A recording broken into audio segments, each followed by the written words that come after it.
бъде една много простичка, но изключително вкусна супа. Необходими са ни само около половин килограм прас лук, вътре имаме една глава лук и няколко картофа.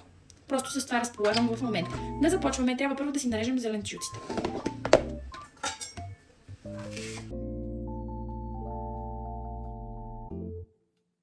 Сега ще нарежем една глава лук. Ако не знаете, винаги като обелвате лука, оставите си ето тази част, за да може да ви е по-лесно да си разрязвате лука, защото той ще държи цялата половинка и по-лесно да режете. Нарязваме си картофите на едри. В една течка си слагаме малко мазнина и едно купче масло. И сега ще задушим първо пръста заедно с лука. Добавяме картофите. Като подбрак ще добавя малко розмарин. По принцип предпочитам свеж, но го използвах свежия за маска за коса, така че сух. Черен пипер и сол. Ще добавя и дик лук. Наливаме бульон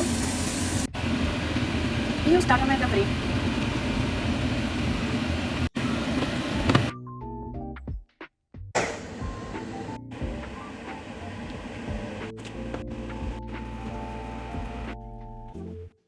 Това беше моето предложение за днес. Запазете тази рецепта, за да може да си я приготвите и ще се радвам, ако ми напишете в коментарите дали ви е допаднала идеята. Благодаря ви, че ме гледахте. Чао и лека вечер!